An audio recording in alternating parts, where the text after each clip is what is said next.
space. IOPS, much better IOPS, better power efficiency, less need for cooling. Again, you're producing very little heat. 15K RPM hard drive, you can't touch the surface of it. It's that hot. The media is spinning that quickly. And, of course, a much smaller footprint. So one of the key questions we get asked is, what are Samsung and our partners doing to implement this disruptive and green technology? So from the first standpoint, we had a big press release. Samsung solid-state drive selected for the new HP ProLiant virtualization blade server. So this is an example where they're utilizing both SSD as well as DRAM in their latest and greatest virtualization server. You can see the quote there. Much better value proposition, added reliability, lower power, and higher performance. So again, it's all these together. It's not just the green features, but it's the economic attributes of reliability, performance, and low power together. Sun Microsystems, very, very bullish on adopting NAND flash technology and SSD technology in some of their servers. Here's a quote from their lead technologist. 2 watts of power for the 24 gigabyte open flash module. This uses our what we call enterprise-grade SLC NAND flash. This next company is an interesting story here. This is a startup based out of Salt Lake City, Utah. It's called Fusion.io. And their mantra is they turn this, which is this rack of servers or data in a data center. I think this model is about 1,000 hard drives to get this amount of performance. They can take all this hard drive based and turn it into this, which is NAND based. This is that holistic approach, very, very disruptive. So you can think about the power consideration when you think about something like running the power and the space and the cooling with this kind of infrastructure relative to this. So again, this is why we keep using the word disruptive. And then lastly, Lenovo, the X301. This is a solid-state drive-based notebook. It's a solid-state drive only full-feature notebook, no hard drive option. Energy-saving low-voltage processor, LED backlight, coupled with SSD technology for a very green solution. So the key now is how can the dynamic duo help us fix some of our most vexing energy challenges. And what I'd like to do is take a minute to illustrate this with a hybrid car analogy, the Camry versus the Prius. The Camry, think of that as an incremental approach to tackling a problem. The Prius, think of that as a holistic approach to tackling a problem. So if we look at the Carfax, the Camry is the #1 selling car in the US. The Prius is the #1 registered car in Santa Clara County. From a design optimization standpoint, the Camry has some. It's a conventional gas, but it has an electric add-on.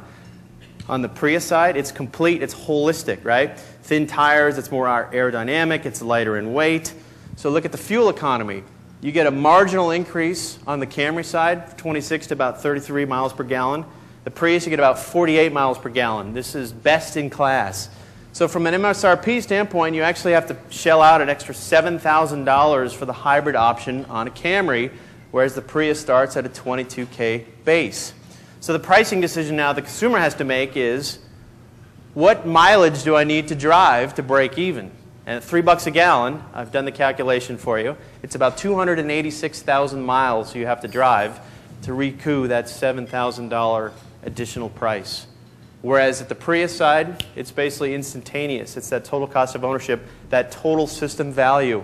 So the net is you get an incremental improvement on the one side, you get that disruptive new product category, game-changing technology on the other side.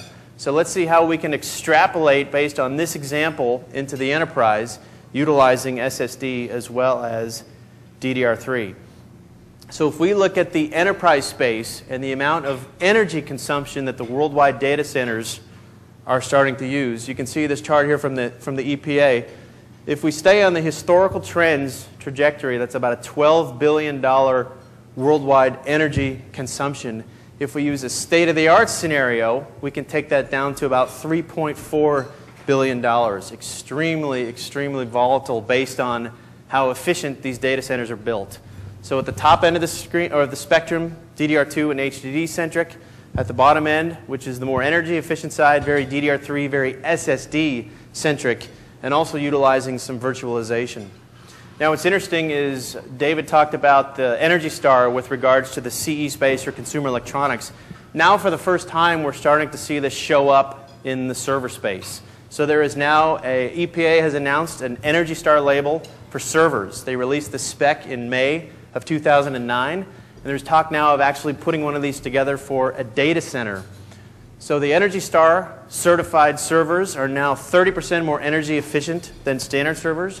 And this quote here is especially interesting. So if every server sold in the US were to meet this, it would save cost savings about $800 million a year just in electricity, and it would take enough CO2 off for greenhouse gas emissions equivalent to 1 million automotive vehicles. So again, very, very compelling story here. And awarding this Energy Star label to computer servers is part of this bigger EPA initiative. So now I think people are recognizing data centers now have critical mass, and it's something that needs to be looked at, again, from a very holistic approach. So looking at that again, if we look at this 3% of US electricity at the current trajectory by 2011 coming from data centers, this is the power distribution. So you can see memory is about 40%, hard drives is about 7%. We take SSD on the one hand, again about 80% power reduction. Take DDR3 on the other side, about, again, 50% power reduction at a minimum, and getting better and better as we get to the finer geometries. Take those two together, we can take that, just by using DDR3 and SSD, we can take that data center electricity footprint from 3% down to 2.25%. So again, 0.75% reduction in total US energy consumptions just by utilizing DDR3 and SSD in data centers, converting to these leading edge and disruptive technologies. So again, I think I want to reiterate what Dr. Steele talked about. I think he mentioned this in his presentation, which is green is a journey and not a destination. And what's going to happen here is as these aggregate system efficiencies improve, any remaining inefficiencies then become exposed in this new value chain. So based on that, I'd like to open it up for any questions.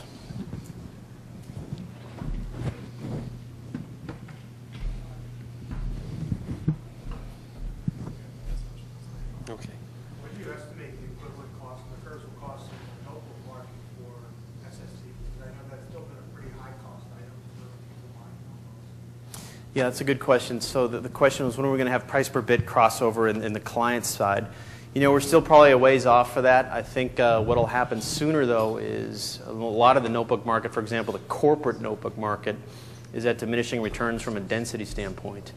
So where SSD fits in nicely is the price of NAND scales basically down to the package level.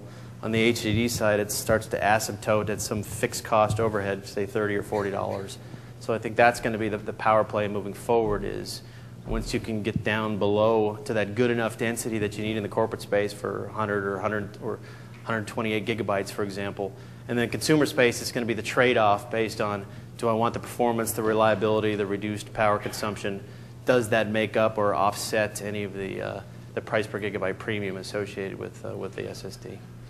That's the number one asked question, so I'd be happy to talk with you in more detail afterwards as well. It's a few more hands. Yeah, regarding SSDs in the enterprise, there's still been some questions regarding reliability, the lifespan of them, especially with the MLCs. What advances have been, can you point to that will raise confidence that these things will last, that they will not wear out, that there will not be lost data, especially with the MLC drives? Most of the enterprise SSDs that I've seen have been SLC based. So that's the second most common question asked about SSD, so thank you.